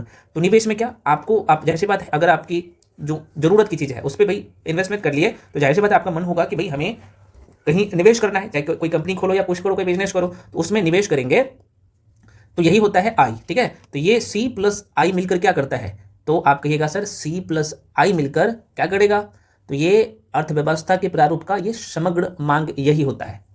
या फिर ऐसे बोल सकते हो कि C+I मिलकर यह दिखाता है कि पूरे देश में कुल कितनी चीजें और सेवाएं की जरूरत है, ठीक है। बेसिक सा क्वेश्चन है, बस समझ लीजिए, बोनाफाइड बन जाएगा। और ये 2023 के दरोगा में प्रश्न पूछा गया था। अगला प्रश्न है, सरकार द्वारा लगाई गई रुकावटें या फिर रुकावटों व प्रतिबंधों को हटाना क्या कहलाता है। ये तो हमें बताने की जरूरत नहीं है, सभी लोग आप जानते हो, उसे हम लोग कहते हैं उदारीकरण, उदारीकरण कहते हैं। तो आपके मन में क्वेश्चन आएगा सर ठीक है आपने उदारीकरण बता दिया, तो भाई आखिर उदारीकरण होता क्या है, प्रश्न तो आएगा। हम लोग उदारीकरण क्या होता है, वैश्वीकरण क्या होता है, निजीकरण क्या होता है, और संरक्षण के बारे में भी हम लोग चर्चा करेंगे, ये क्या होता है। तो देखो भाई अर्थव्यवस्था संबंधी गतिविधियों पर रुकावटों और प्रतिबंधों को हटाना उदारीकरण कहलाता है। भारत में वर्ष, ये डेट ध्यान रखिएगा, पूछता है 1991 की बात है। तो 1991 ईस्वी में उदारीकरण, निजीकरण एवं वैश्वीकरण के मॉडल को अपनाया गया है, तीनों मॉडल को, है ना। तो उदारीकरण आपने देख लिया। अब मैं आपको बताता हूँ ये तीनों आखिर होता क्या है। देखो भाई वैश्वीकरण क्या है, तो आप सीधे तौर पे बोल सकते हो कि वैश्वीकरण एक जो है ना बड़ा दरवाजा है, जिसे खोलने से दुनिया एक दूसरे के करीब आ जाती है ना। मतलब कि सभी देशों के साथ जो है क्या होगा, व्यापार वाणिज्य का काम होगा। तो निजीकरण का मतलब क्या होगा भाई, जो चीज़ें सरकार के हाथों में था अब ये किसी कंपनी के हाथों में चला जाएगा। तो निजीकरण का मतलब यह हुआ कि जो काम पहले सरकार करती थी अब उसे क्या करेंगे, ये कोई जो है जैसे प्राइवेट कंपनी है, या फिर आप भी कर सकते हो, ऐसा मान के चलो, है ना। तो ये हो सकता है ताकि वह बेहतर हो सके। चीज़ों को अगर बेहतर बनाना है तो निजीकरण जरूरी है कुछ सेक्टर के लिए। उदारीकरण क्या होता है? तो भाई उदारीकरण आप ये समझिए कि सरकार ने जो कड़े नियम बना रखे थे पहले कि भाई इस पे जाहिर सी बात है दूसरे देश या दूसरे लोग आगे व्यापार नहीं कर सकते, तो उसे थोड़ा सा ढीला कर दिया ताकि व्यापार और तरक्की आसानी से हो सके। तो उदारीकरण, वैश्वीकरण और निजीकरण आपने देख लिया, बहुत आसान है, चीज़ों को समझिए। और ये भी प्रश्न जो है आपके पेपर में पूछा गया है, ठीक है। मैं लिखूंगा तो टाइम लग जाएगा। देखो बहुत सारे फ्रेंड्स का ये था कि सर ठीक है आपने तो PYQs करवा दिए, एक शॉर्ट नोट्स से भी स्पेशल वीडियो दीजिए। दूंगा, 100% दूंगा। वो भी वीडियो का लेंथ बहुत बड़ा नहीं रहेगा, लेकिन एक शर्त पे आप लोग ज़्यादा से ज़्यादा वीडियो को लाइक करिए, है ना, चैनल को सब्सक्राइब करिए और अलग अलग ग्रुप में शेयर करिए। हम आपके एग्जाम तो क्लियर सबका होगा ही, एग्जाम क्लियर ही नहीं होगा बल्कि बोनाफाइड बना देंगे, बस इतना करिए। फिर हम आपके लिए शॉर्ट नोट्स जो अभी मैं दिखाया हूँ ना उसका भी वीडियो लेके स्पेशल लेके आ जाऊँगा, ठीक है ना। और अब इस तरीके से करवाया गया, आप देख सकते हो जो चीज़ें आप 3 महीना में पढ़ते हैं ना, मैं 2 घंटा में, 2.5 घंटा में पढ़ा दूंगा और एक भी क्वेश्चन उसके बाहर भी नहीं जाएगा, समझ रहे हैं ना। चलिए अगला क्वेश्चन है भाई, सरकार के स्वामित्व का क्षेत्र कहलाता है। अब देखो ये सरकार के अंदर में जो क्षेत्र है, सरकार के स्वामित्व, अब यहाँ पे एक शब्द आएगा, स्वामित्व क्या होता है सर बता दीजिए। देखो ऑनरशिप का मतलब, सॉरी, स्वामित्व का मतलब होता है ऑनरशिप, मतलब कि इसे कौन चला रहा है ना। तो जाहिर सी बात है यहाँ पे साफ साफ इन्होंने बोल दिया कि सरकार के स्वामित्व मतलब कि सरकार इसके ऑनरशिप है, सरकार इसको चलाएगा। तो अगर समझ गए क्वेश्चन, आप आंसर बना लेंगे आराम से। तो ऑनरशिप का मतलब यह होता है कि कोई चीज़ किसकी है और उस पर जो है किसका अधिकार है। तो जब हम सरकारी स्वामित्व क्षेत्र की बात करते हैं तब इसका मतलब ये होता है, या फिर वे कंपनियां या संस्थाएं होती है जिन्हें सरकार चलाती है और जिनका सारा मालिकाना हक किसका होगा, सारा मालिकाना हक किसका होगा, सरकार का होगा, है ना, सरकार के पास होगा। जैसे एग्जांपल के तौर पे मैं बता दूं तो जैसे भारतीय रेल हो गया, भारतीय रेल, इसमें किसका मालिकाना हक है आप सबको पता है, तो सरकार का है, ऑनरशिप सरकार के पास में है ना भाई। ये जैसे डाकघर हो गया, डाकघर हो गया। ये प्रश्न पूछता है डायरेक्टली पेपर में, माइंड में रखिएगा, ठीक है ना। तो ये अब आपके जो ऑप्शन में है आप बता सकते हो ना, बिल्कुल सार्वजनिक क्षेत्र जो होता है ना भाई, उस पर किसका अधिकार होता है, सरकार का होता है, ठीक है। तो ये सरकार के स्वामित्व में आता है। हालांकि ये जो ऑप्शन में दिया है परमाणु क्षेत्र, ये सार्वजनिक क्षेत्र जो है ना, देखो भाई आपके मन में क्वेश्चन आएगा, ये जो सार्वजनिक, सॉरी, परमाणु जो क्षेत्र है सर, ये भी तो सरकार के अंदर आता है। हाँ ये भी आता है, लेकिन चूंकि ये दोनों ऑप्शन में रहेगा तो आप इसको टिक करना है। अगर ऑप्शन में रहता कि ए और जो है बी दोनों सही, तो दोनों सही होता है ना, क्योंकि परमाणु क्षेत्र भी सरकार के अंतर्गत आता है, लेकिन ये व्यापारिक क्षेत्र जो मैं क्षेत्र सरकार के अंतर्गत नहीं आता है। तो सार्वजनिक क्षेत्र में रेल, डाक, सुरक्षा मैंने आपको बता दिया, ये सब आता है। निजी क्षेत्र तो जाहिर सी बात है ये कंपनी के अधीन होता है, तो आपने देख ही लिया है। और ये कांस्टेबल में पूछा गया क्वेश्चन। अगला प्रश्न है भाई, श्वेत क्रांति बहुत पूछता है, श्वेत क्रांति निम्नलिखित में से किसके अधिक उत्पादन से संबंधित है। देखो भाई अब यहाँ पे आंसर तो जाहिर सी बात है आप कहेंगे सर दूध से संबंधित है, तो देखो भाई श्वेत क्रांति का मतलब है दूध उत्पादन से, दूध उत्पादन से, जो कि बहुत बड़ी क्रांति इसे माना जाता है दूध का। और इसे ऑपरेशन फ्लड भी कहा जाता है, आपको पता होना चाहिए दूध क्रांति को, या फिर श्वेत क्रांति को, दूध क्रांति नहीं बोलूंगा, श्वेत क्रांति को ऑपरेशन फ्लड, है ना। पूछता है कि ऑपरेशन फ्लड किससे संबंधित है, ऑपरेशन फ्लड, फ्लड किससे संबंधित है, ये भी श्वेत क्रांति से संबंधित है। तो ये जो क्रांति है ऑपरेशन फ्लड, जिसने भारत को जो है दुनिया का सबसे बड़ा दूध उत्पादक देश बना दिया, ये क्रांति प्रश्न पूछता है। अच्छा एक प्रश्न और पूछता है कि श्वेत क्रांति का जनक किसे माना जाता है। तो भाई वर्गीज कुरियन का, डॉक्टर क्या नाम है इसका, वर्गीज, है ना, वर्गीज कुरियन को क्या माना जाता है, तो श्वेत क्रांति का जनक माना जाता है भारत में।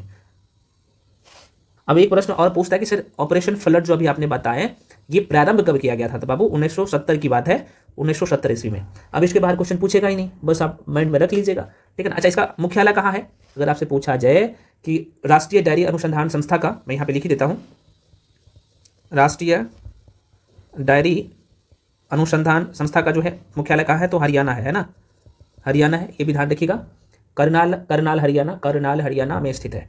चलो भाई आगे बढ़ जाते हैं। अगला प्रश्न है, तृतीय क्षेत्र में निम्नलिखित गतिविधि नहीं आता है, तो कौन नहीं आएगा तृतीय क्षेत्र में, जिसे हम लोग सेवा क्षेत्र के नाम से भी जानते हैं। तो पशुपालन नहीं आएगा भाई, पशुपालन कौन से क्षेत्र में आता है, तो आपके जैसे कृषि हो गया, वानिकी हो गया, मछली पकड़ना हो गया, खनन हो गया, ये सब किस में आता है, तो प्राथमिक सेक्टर में आता है। और पशुपालन भी इसी में आता है ना। ये चूंकि ये नेचुरल का दिन है, ये सब आप सबको पता है, आप काम कर रहे हैं उसमें, तो ये प्राथमिक क्षेत्र में आता है पशुपालन। बाकी आप देखेंगे तो द्वितीय क्षेत्र में मैंने आपको बोला ना कि विद्युत उपकरण हो गया, निर्माण हो गया, खाद्य निर्माण हो गया, कपड़ा उत्पाद, शिल्प उद्योग उसमें आता है, परिवहन, संचार, बैंक सेवाएं, ये सब व्यापार, ये सब किस में आता है, तो तृतीय क्षेत्र में आता है। ये सब बस आपको थोड़ा सा ना सरसरी निगाहों से देखना है।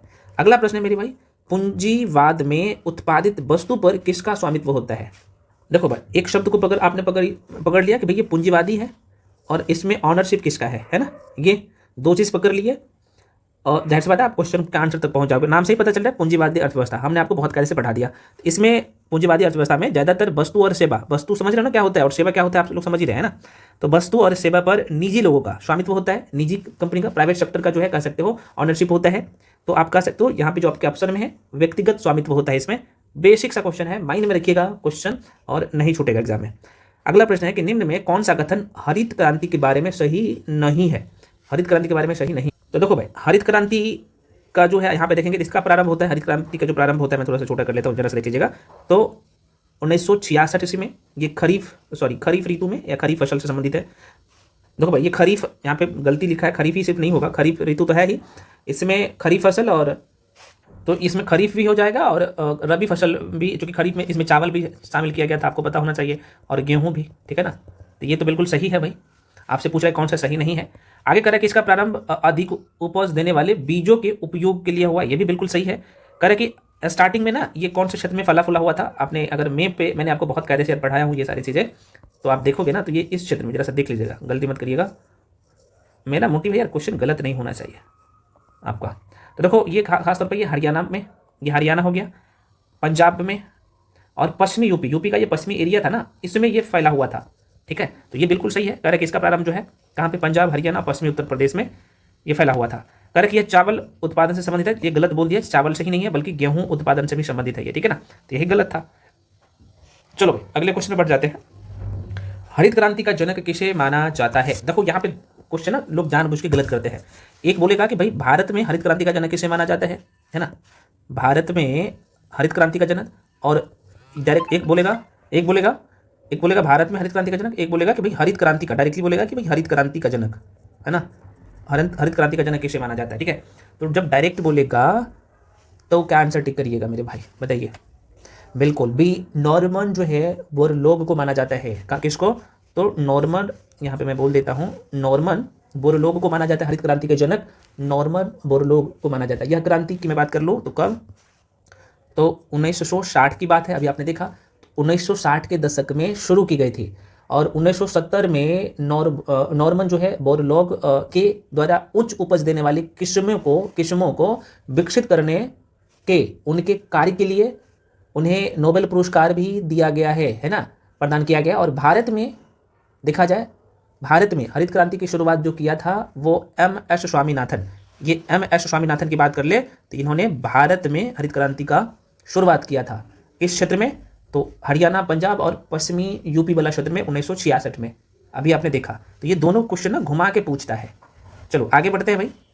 अगला प्रश्न है कि पिछले कुछ वर्षों में अर्थव्यवस्था के किस क्षेत्र ने बिहार में सबसे तेजी से जो है ये विकास दर्ज किया है? तो भाई किस क्षेत्र में होगा बिहार में, समझ सकते हो आप, बता सकते हो? बिल्कुल ये सेवा के क्षेत्र में। हालांकि ये 2020 का क्वेश्चन है, तो हालांकि बिहार में प्रोग्रेस तो एग्रीकल्चर में भी हो रहा है। अभी आप बजट देखेंगे 2025-26 वाला, तो ये कहीं ना कहीं दोनों क्षेत्र में विकास किया है। तो चलो ये पिछला क्वेश्चन है तो इसे थोड़ा सा स्किप कर दो, क्योंकि PYQs करवा रहा हूँ। तो अभी भी क्वेश्चन पूछा जाए ना, तो अभी आप ओवरऑल डेटा देखेंगे ना, तो बिहार में जो विकास हुआ है, अगर 2025-26 में भी क्वेश्चन पूछा जाए तो अभी भी आपको सेवा क्षेत्र ही आपको टिक करना है, ठीक है ना। तो बिहार में कुछ वर्षों से देखा जाए लगातार जो कहीं ना कहीं विकास देखने को मिल रहा है सेवा क्षेत्र में, है ना। सेवा क्षेत्र में क्या क्या आता है, डॉक्टर, वकील, ट्रांसपोर्ट, ये सब शामिल होता है, तो माइंड में रखिएगा। अब देखो भाई यहाँ से क्या क्वेश्चन बना सकता है कि भाई आप बता दो 2025-26 में, कब 2025-26 में बिहार में किस क्षेत्र में सबसे ज़्यादा विकास देखने को मिला है? 2025-26 में भी देखा जाए तो सेवा क्षेत्र में ही, कौन से क्षेत्र में, तो सेवा क्षेत्र में ही सबसे ज़्यादा विकास देखने को मिला है। कितने की वृद्धि? तो 10.8% की वृद्धि देखने को मिला है आर्थिक सर्वेक्षण 2024-25 के अनुसार, ठीक है ना। तो प्रश्न पूछा जाता है भाई, ये अनुमान है, अनुमानित डेटा रहता है, आपको पता ही होना चाहिए। जो लोग आर्थिक समीक्षा BPSC के लिए पढ़ते हैं, बाकी एग्जाम के लिए तो आप लोग नहीं पढ़ते हो। चलो अगला प्रश्न है कि डॉक्टर वर्गीज कुरियन का नाम विख्यात है कौन से क्रांति से? तो आप कहिएगा सर हरित क्रांति से, है ना। इस क्षेत्र में इनका अहम योगदान था। इन्हें आप देखेंगे तो नोबेल प्राइज से भी सम्मानित किया गया है। भारत में हरित क्रांति का जनक M.S. स्वामीनाथन को माना जाता है ना। चलो अगला प्रश्न है, भारत में कृष्ण क्रांति, कृषि नहीं, देखो भाई नाम से पता चल रहा है कृष्ण क्रांति, याद कैसे रखोगे? कृष्ण भगवान कैसे कलर के थे? श्यामले थे, मतलब कि काला थे।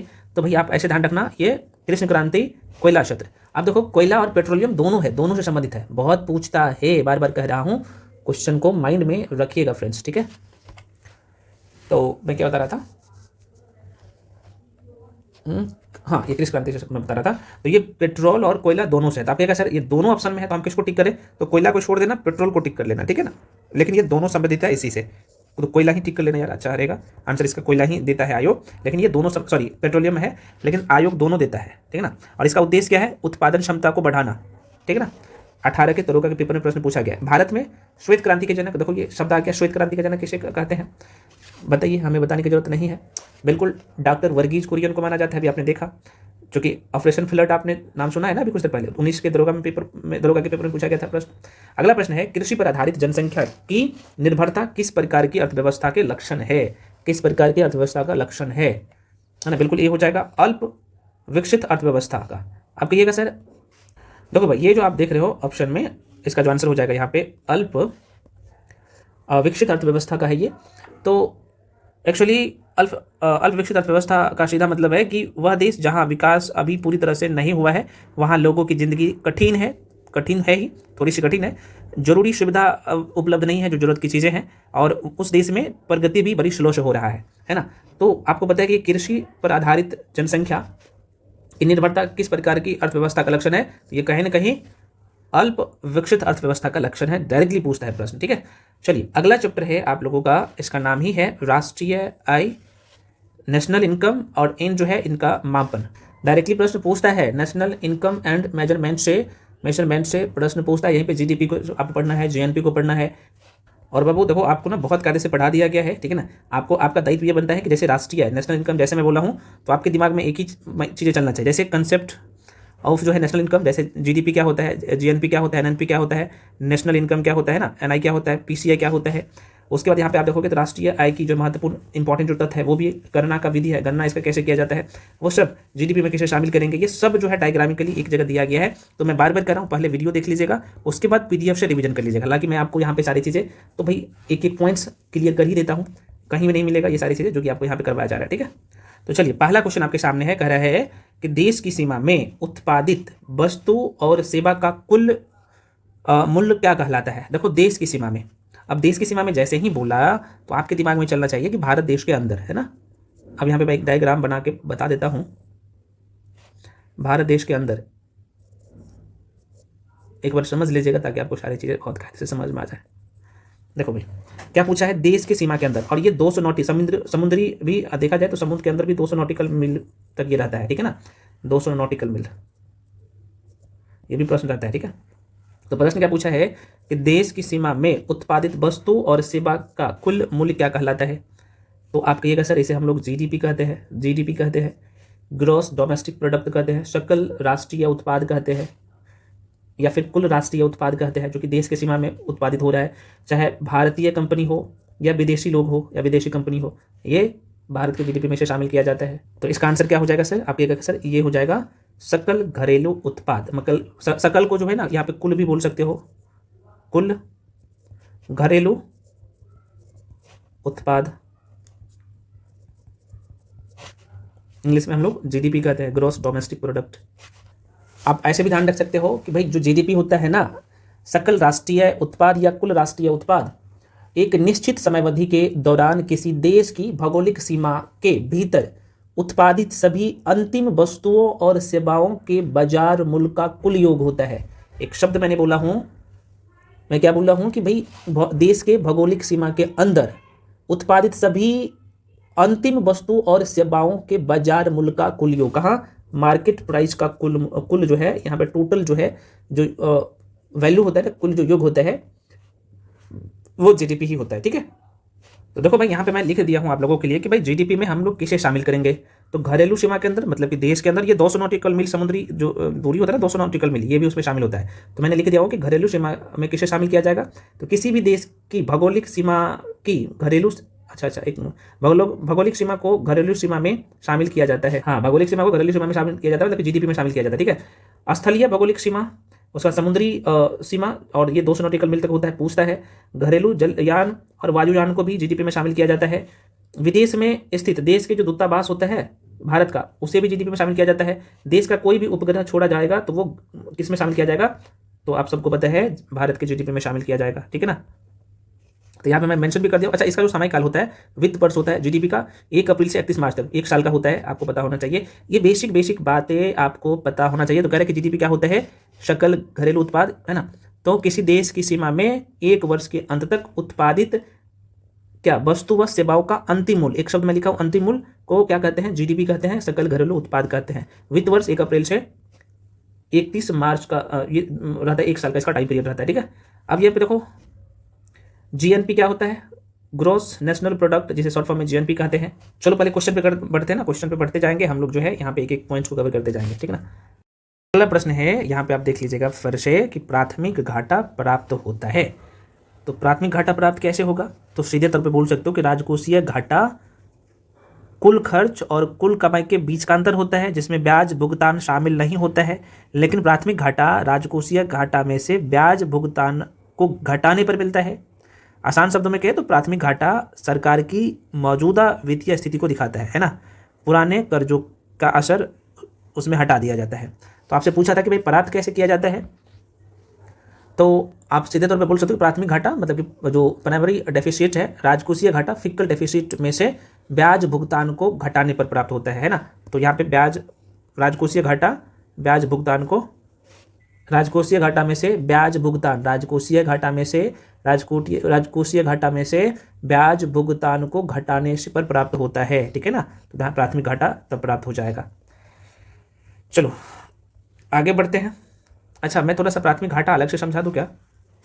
देखो भाई यहाँ पे लिख देता हूँ, गलती मत करिएगा, समझ लीजिए प्राथमिक घाटा क्या होता है। ये जब आप बजट पढ़ोगे ना आपको नहीं समझ में आता है कई बार। प्राथमिक घाटा होता है क्या, देखो ये आप ऐसे समझो कि प्राथमिक घाटा मतलब सरकार 1 साल में क्या करता है भाई, सरकार 1 ईयर में 1 साल में सरकार 1 साल में क्या करेगा भाई, खर्च और जो सरकार की कमाई होता है ना, कमाई का जो अंतर होता है ना, अंतर को दर्शाता है। दोबारा सुनिए, प्राथमिक घाटा सरकार के 1 साल के खर्च और कमाई का अंतर है, लेकिन इसमें पुराने कर्ज को, इसमें एक चीज ध्यान रखना, इसमें पुराने कर्ज को शामिल नहीं किया जाता है, पुराने कर्ज को शामिल नहीं किया जाता। तो प्राथमिक घाटा ये आपको दर्शाता है, सीधे तौर पे बोलोगे कि प्राथमिक घाटा हमें ये दर्शाता है कि भाई सरकार नियमित खर्चों को चलाने के लिए कितना उधार और ले रहा है, ठीक है। तो ये तो प्राथमिक घाटा क्या होता है आपने समझ लिया। अब एक शब्द आपने और देखा था, राजकोषीय घाटा क्या होता है। अब राजकोषीय घाटा में क्या होता है भाई कि सरकार के कुल खर्च, इसमें क्या करना है भाई, सरकार के जो कुल खर्च है ना, कुल जो खर्च है, तो सरकार के कुल खर्च है, सरकार के जो कुल खर्च है तो उसके कमाई से कितना ज़्यादा है, उसके कमाई से, सरकार के जो कुल खर्च है उसके कमाई से, ऐसे बोल सकते हो, उनके जो कमाई से है, उनके कमाई से कितना ज़्यादा है, सरकार के कुल खर्च उनके कमाई से कितना ज़्यादा है। तो ये राजकोषीय घाटा दर्शाता है कि सरकार का जो है कमाई कितना है और ये जो खर्च है कमाई से कितना खर्च ज़्यादा है, तो वो राजकोषीय घाटा को दिखाता है। और इसमें क्या होता है, अभी आपने क्या देखा, प्राथमिक घाटा में पुराने कर्ज को शामिल नहीं किया जाता था, लेकिन इसमें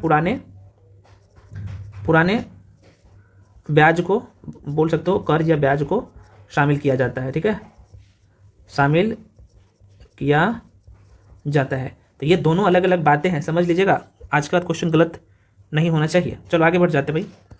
अगला प्रश्न है आपके सामने, कह रहा है कि राष्ट्रीय आय बराबर होती है। अच्छा, इसका एक फार्मूला भी होता है, मैं बता देता हूँ प्राथमिक घाटा का, यहाँ पे मिटा के लिख देता हूँ, क्या लिख देता हूँ, देखो प्राथमिक घाटा बराबर होता है, प्राथमिक घाटा बराबर होगा भाई क्या, तो राजकोषीय घाटा, कोषीय घाटा ये माइनस है, माइनस ब्याज भुगतान, ब्याज भुगतान होता है। चलिए इस क्वेश्चन को बता दीजिए, बताइए। देखो भाई ऐसे ध्यान रखो, राष्ट्रीय जो आय होता है ना, नेशनल इनकम, तो आप सीधे तौर पे बोल सकते हो एनएनपी, नेशनल इनकम की मैं बात कर रहा हूँ। तो एक वित्तीय वर्ष के दौरान किसी देश में उत्पादित वस्तु एवं सेवा का अंतिम मूल्य उस देश की राष्ट्रीय आय कहलाती है। राष्ट्रीय आय की गणना ना 2 आधार पर की जाती है, एक तो फैक्टर कॉस्ट पे भी और मार्केट प्राइस पे भी, है ना। दोबारा सुनिए, फैक्टर कॉस्ट पे भी और मार्केट प्राइस पे भी इनका जो है गणना किया जाता है। अमूमन जो है राष्ट्रीय आय की गणना फैक्टर कॉस्ट पे, है ना, एनएनपी ना पर जो है फैक्टर कॉस्ट पे किया जाता है। आयोग जो है जो कि मार्केट प्राइस पे भी किया जाता है, लेकिन अमूमन ज़्यादातर जो है ये फैक्टर कॉस्ट पे। फैक्टर कॉस्ट का मतलब क्या होता है सर? लागत मूल्य, है ना। चलिए अगला क्वेश्चन है, कह रहा है कि भाई देश में एक विशेष वर्ष के दौरान उत्पादित सभी, क्या बोल रहा है, उत्पादित सभी अंतिम वस्तु व सेवाओं के कुल मूल्य को कहा जाता है। तो देखो भाई अंतिम, अब एक शब्द क्या बोला, देखो उत्पादित सभी अंतिम वस्तु एवं सेवाओं का कुल मूल्य को क्या कहा जाता है, बताइए। तो बिल्कुल सकल घरेलू उत्पाद कहते हैं हम लोग, जीडीपी कहते हैं। देखो एक्साइज इंस्पेक्टर 2023 में प्रश्न पूछ लिया गया था, ठीक है ना, तो उसे हम लोग जीडीपी कहते हैं। आगे बढ़ते हैं, राष्ट्रीय आय का मतलब क्या है भाई? लो सीधा सा क्वेश्चन, और ये भी प्रश्न पूछा गया है। तो राष्ट्रीय आय का मतलब क्या होता है? तो आप कहिएगा सर उत्पादन के साधनों से आय, फैक्टर कॉस्ट का, फैक्टर कॉस्ट की बात हो रहा है ना। तो राष्ट्रीय आय जो है फैक्टर कॉस्ट पे ही निकलता है। देखो ये भी प्रश्न पूछ लिया गया है। चलिए आगे बढ़े, अगला प्रश्न है, देखो किधर है भाई ये क्वेश्चन छूट, हाँ, जीडीपी का तात्पर्य क्या है भाई? जीडीपी से मतलब क्या है? ग्रॉस डोमेस्टिक प्रोडक्ट का मतलब क्या है भाई? जिसे हम लोग कुल घरेलू उत्पाद बोल सकते हो ना, जिसे सकल घरेलू उत्पाद कहते हैं। तो इसका तात्पर्य क्या है ये पूछ रहा है। तो जीडीपी का फुल फॉर्म पूछा है, तो ग्रॉस डोमेस्टिक प्रोडक्ट होता है और सकल घरेलू उत्पाद, जाहिर सी बात है। तो आंसर क्या होगा? आंसर क्या होगा भैया? तो सकल घरेलू उत्पाद हो जाएगा। देशों के बीच विकास की तुलना करने हेतु उपयोगी मापक है, उपयोगी मापक है। अब देखो क्या कर रहा है कि देशों के बीच विकास की तुलना करना है, तो भाई किसका मापन करते हैं? तो बिल्कुल प्रति व्यक्ति आय का करते हैं ना भाई, पर कैपिटा इनकम का। अगला प्रश्न है मेरे भाई, निम्न में से कौन सा संबंध सही नहीं है, ठीक है ना। देखो भाई आप लोगों को करना यह है, मैं बार बार कह रहा हूँ, एक चैप्टर जो मैं आपको पढ़ाया हूँ इससे बहुत एक ही वीडियो में मैं पूरा करवा दिया हूँ। इसका नाम ही है सकल राष्ट्रीय उत्पाद, नहीं सॉरी, चैप्टर का नाम है ये, दूसरा चैप्टर है राष्ट्रीय आय। इसमें GDP, NNP, sorry GNP, NNP, NI, national income, PCI सब कुछ पढ़ा दिया हूँ एकदम जीरो से। एक बार इस वीडियो को देख लीजिएगा। जैसे जीएनपी में हम लोग किसे शामिल करेंगे आपको डायग्राम से बता दिया गया है ना, पहले वीडियो देखिएगा। जैसे मूल्यह्रास क्या होता है ना, डेप्रिसिएशन क्या होता है, यहाँ पे आपको दिख जाएगा। प्रश्न पूछता है नेट नेशनल इनकम क्या होता है, एनएनपी क्या होता है, कैसे प्राप्त होता है, एकदम जीरो से, दूध पीने वाले बच्चों को भी समझ में आएगा, ठीक है ना। यहाँ पे देख सकते हो जीएनपी के बारे में चर्चा किया गया है। उसके बाद यहाँ पे देख सकते हो बाजार मूल्य से कारक मूल्य ज्ञात करना है, तो कैसे आप निकाल सकते हो, यहाँ पे देख सकते हो सब कुछ है, ईच एंड एवरीथिंग पढ़ा दिया गया है। और ये जो चार्ट में बता दिया इतने उम्दा तरीके से, इसे भी देख लीजिएगा अच्छे से, और आप बोनस फाइट हो जाएंगे। जैसे प्रति व्यक्ति है, दो तरीके से निकलते हैं, आप सबको पता है, एक तो चालू वर्ष और एक आधार वर्ष। तो आधार वर्ष हालांकि अब जो है 22-23 को मान लिया गया है ना, 2022-23 को माना गया आधार वर्ष, है ना, आपको पता होना चाहिए।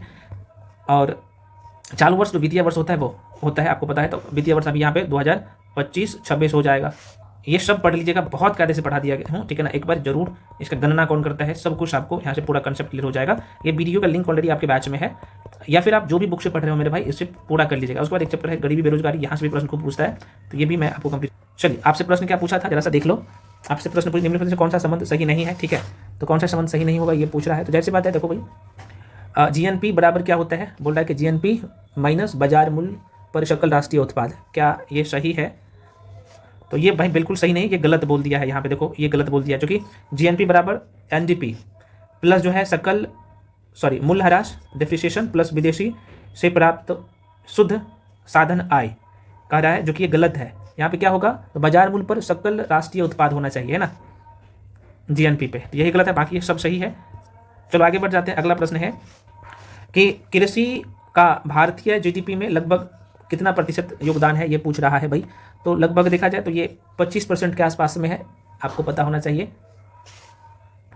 चलिए आगे बढ़ जाते हैं। अगला प्रश्न है, भारत में राष्ट्रीय आय का, अच्छा ये तो पुराना क्वेश्चन है, आप देखेंगे तो 2012 का। देखो भाई अभी जो अनुमानित है ना 2025-26 के अनुसार, है ना, बजट में जो किया गया है 2025-26 के अनुसार, ये 25 नहीं है बल्कि अभी जो है 26.92% है ना, लगभग 27 के आसपास में है। तो 26.92 ही टिक करिएगा, 92 अनुमानित है ये, ठीक है ना।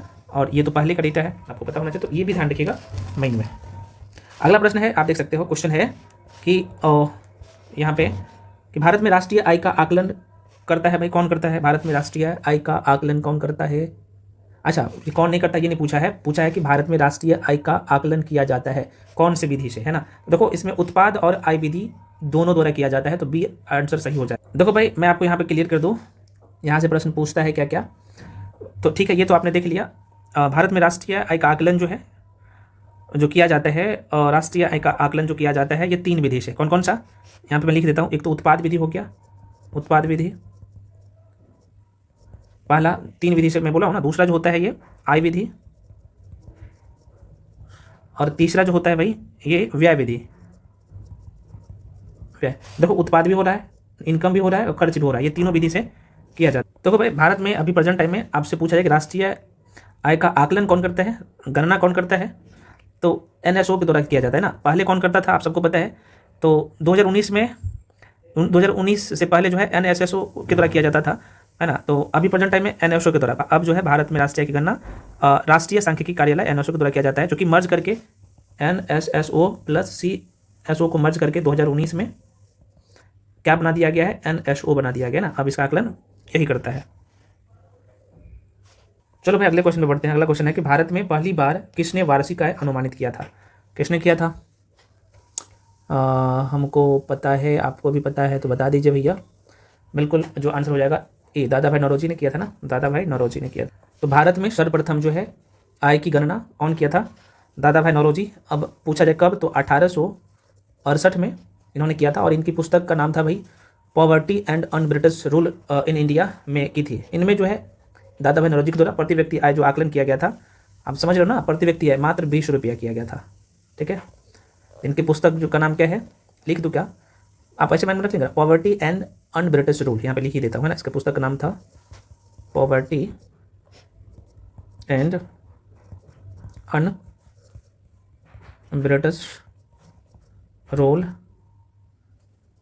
In India, in India. चलिए अगले क्वेश्चन में बढ़ जाते हैं भाई। अगला प्रश्न है, भारत में आय का लेखा किसके द्वारा प्रकाशित किया जाता है। तो जैसे बात है, भारत में जो है अब एनएसओ के द्वारा किया जाता है ना, केंद्र राष्ट्रीय। देखो 2017 में ही पूछा गया है, तो भाई आप इसे बना लो, है ना, क्योंकि अब यहाँ पे हो गया है क्या, तो 2019 में एनएसएसओ प्लस सीएसओ को मर्ज करके एनएसओ बना दिया गया है ना। राष्ट्रीय सांख्यिकी, यहाँ पे लिख लो भाई, राष्ट्रीय सांख्यिकी कार्यालय के द्वारा आकलन किया जाता है ना, एनएसओ के द्वारा किया जाता है, यहाँ पे लिख लो एनएसओ के द्वारा किया जाता है। चलो आगे बढ़ते हैं भाई। अगला प्रश्न है कि सकल घरेलू उत्पाद को किसके सभी के मूल्य, दोबारा सुनिए, प्रश्न है सकल घरेलू उत्पाद को किसके सभी के मूल्य के रूप में परिभाषित करते हैं। बहुत अच्छा क्वेश्चन है, 2018 के दरोगा में प्रश्न, दरोगा एग्जाम में प्रश्न पूछा गया है। बिल्कुल यहाँ पे ए हो जाएगा भाई। देखो किसी अर्थव्यवस्था में एक वर्ष में मैं बोलूँ ना, एक वर्ष में अंतिम वस्तु एवं सेवा, अंतिम वस्तु एवं सेवा, दोबारा सुनिए, सकल घरेलू या जीडीपी में जो शामिल किया जाता है, तो एक वित्तीय वर्ष में, वित्तीय वर्ष कौन सा है अभी प्रेजेंट टाइम में, तो 31 मार्च से 1 अप्रैल तक, है ना, 1 अप्रैल से 31 मार्च तक, है ना। तो इसमें एक वित्तीय वर्ष में राष्ट्र के सभी उत्पादित अंतिम वस्तु और सेवा का मौद्रिक मूल्य जो है इसमें शामिल होता है। ठीक है, चलिए आगे बढ़ते हैं। अगला प्रश्न है सकल घरेलू ज्ञान उत्पाद। सकल घरेलू ज्ञान उत्पाद क्या बोल दिया है, ये सकल जीडीकेपी है ना, नॉलेज है ना, प्रोडक्ट है ये, ऐसे बोल दिया है। तो कह रहा है कि शब्द का खोजकर्ता कौन है, और देखो ये भी दरोगा के 2019 में पूछा गया है। तो भाई इनके जो मतलब कि यहाँ पे लिख देता हूँ, बोल सकते हो, ये है जीडीकेपी ही इसका है, ठीक है ना। तो इसके खोज करता है उम्बेट्रो सुलपासो, ये इसका नाम थोड़ा सा माइंड में रख लीजिएगा, ये ज़्यादा नहीं पूछा जाता, इसका नाम ही पूछ लेता है, माइंड में रखिएगा। चलिए अगले प्रश्न पे बढ़ते हैं मेरे भाई। अगला प्रश्न है कि इकाई संतुलन बजट गुणक का तात्पर्य है कि अगर टैक्स में, करों में 1 रुपया की वृद्धि के कारण सरकार की जो खर्च है व्यय 1 रुपया बढ़ता है, तो राष्ट्रीय आय क्या होगा। अब देखो कितना अच्छा क्वेश्चन पूछ दिया, तो कुछ नहीं होगा भाई, ये 1 की बढ़ोतरी होगी, कुछ है। जब नियोजित विनियोग बचत से अधिक हो, कह रहा है कि जब नियोजित विनियोग बचत से अधिक हो तो क्या होगा, तो जाहिर सी बात है ब्याज की दर घटती है इसमें। चलो बेसिक सा क्वेश्चन है ये, आप लोग समझ ही रहे। अगला प्रश्न है भाई, अच्छा आपके मन में क्वेश्चन आएगा सर ये नियोजित और विनियोग बचत है क्या? तो देखो भाई, नियोजित और विनियोग बचत से तात्पर्य है या फिर उस बचत से है जिसे कोई व्यक्ति या संस्था भविष्य के लक्ष्यों के लिए पहले से तय करती है। यह एक प्रकार का अनुशासित निवेश होता है जो अक्सर नियमित अंतराल पर किया जाता है, जैसे मासिक या वार्षिक, है ना। इसका उद्देश्य दीर्घकालिक वित्तीय सुरक्षा से निपटने के लिए होता है। बेसिक बातें माइंड में रखिएगा। अगला प्रश्न है कि निम्न में से किसके कारण राष्ट्रीय आय के चक्राकार प्रवाह का जो है आकार घटता है? तो ये जाहिर सी बात है आयात से होगा। अब आपके मन में क्वेश्चन आएगा, ये आखिर सर ये जो आप एक शब्द यूज किए हैं चक्राकार प्रवाह, जो कि मैंने यूज किया नहीं, मैंने यूज नहीं किया, ये आयोग यूज कर किया है, ठीक है ना। तो चक्राकार प्रभाव का ये अर्थ है कि भाई चक्राकार प्रभाव अर्थव्यवस्था में पैसे, वस्तु और सेवाओं के लगातार घूमने को कहते हैं। यह एक मॉडल है जो दिखाता है कि कैसे घर, कंपनियां और सरकार एक दूसरे पर निर्भर होते हैं, ठीक है ना। तो ये आयात हो जाएगा, इसका आयात हो जाएगा। आपसे प्रश्न पूछा था कि निम्न में से किसके कारण राष्ट्रीय आय के चक्राकार प्रभाव का आकार ये घटता है, तो आयात से घटेगा, है ना। अब यहाँ पे कुछ लोगों के मन में डाउट भी रहता है कि सर आयात क्या होता है। तो भाई आयात मान लो कि ऐसे समझो, ये भारत है अपना, और यहीं पे मान लो कि ये श्रीलंका देश है। यहाँ पे तो हम लोग क्या किए कि श्रीलंका से कोई वस्तु खरीदे, मान लो कि सपोज दैट कोई भी वस्तु समझो ना, यहाँ पे हमने श्रीलंका से खरीदा, यहाँ पे वस्तु श्रीलंका की वस्तु है और खरीद कर भारत में लेके गया, तो हम लोग आयात किए।